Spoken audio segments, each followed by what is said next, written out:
აქ შეიძლებოდა მოხდარიყო რომ რომელიმე გვარებს ერთმანეთში შუღლი ჰქონოდათ, აქ მოიყვანდნენ, ერთმანეთთან შეარიგებდნენ და წმინდა გიორგის ვალი დაედებოდა და უკვე ერთმანეთთან ვეღარ იშუღლებდნენ. აი ერთი მაგალითი რომ მოგივათ ესეთი ამბავი მოხდარა რომ არხოტის თემში გადაუწყვეტიათ აქ მახინცაური ყოფილა ხევისბერები და მახინცაური არხოტიანებს გადაუწყვეტიათ საქართველოს მაშინ დაშლილი ყოფილა სხვადასხვა თემებმა და არხოტიანებს გადაუწყვეტიათ რომ მოსულიყვნენ და ლაშარობის დროს დასცემდნენ ლაშარს განა ყველას რაღაცა რა ასმის და წამოსულა ხევისბერმა ეს იგრძნო წმინდა გიორგი მოპარნახა და მიხვდა რომ უნდა მტერი მოდიოდა იცოდა საიდან მოდიოდა ვინ იყო არ იცოდა მაგრამ ამას გრძნობდა რომ მოდიოდა გადმოსულან ეგრე მათურაზე მოდიოდნენ თურმე ხევისბერმა ნარჩევი ვაჟები დაიბარა და უთხრა რომ ხალხს არ გააგებინოთ რომ ხალხმა არ იცოდეს მაგრამ მტერი მოდისო ამა დაამხრიდან და უნდა დახვდეთ და დავასწროთ მტერს იმიტომ რომ ხატში მიარაღოთ იქნებოდნენ უშუალოდ ხინის დროს ვიღაცა ისე ვერ იქნებოდნენ ბაში და ამიტომ გასულ დახვედრიან აღმოჩნდა რომ არხოტიანები მოდიოდნენ დასცემიან ესენი შეუკრავ და მოუყვანიათ ხატში ეს დაუტყვევებიათ მტერი რომ მოუყვანიათ ხალხს რომ გაუგია ისინი რატომ მოდიოდნენ ფშავლებს რომ გაუგია გაიწიეს თუ მოსაკლავად რა ხევისბერმა თქვა წმინდა გიორგის კითხოთო შესულა და ქადაგად დავარდნილა და წმინდა გიორგის უბრძანებია ეგ ჩემი სახელიაო ჩემი ღირსებაო თქვენ მე მოგეცითო სახელი და დიდება მეკითხარით რომ მტერი მოდიოდა თქვენ რა უფლებითო კლავთო ხალობა გაუმართეს რა უფლებით ჯით სიკვდილით იმათ ვიცი დასჯის უფლებას არ აქვს ჩემს გამო მოგთო მაგათ ხელმხარი შეკრულიო ახლა და ხმად მიმიღიაო ესენი იმის მერე მიიღო ხმად აპატიეს და იმის მერე დადიოდნენ არხოტიანები მოდიოდნენ და აი ესე მშვიდობით გადაწყვეტდა ხოლმე ყველაფერს და იმ საჯარის დანიშნულება იგი იყო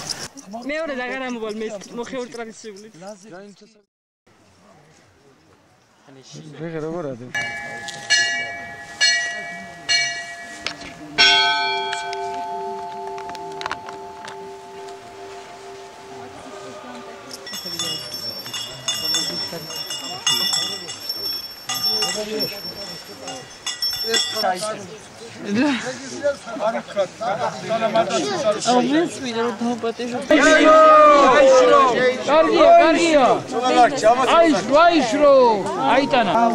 კითხე ჯერ ხელ ხალები თუ შეიძლება კითხე. მე არ ვიცი. და სოფელი ქვია.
Vamos,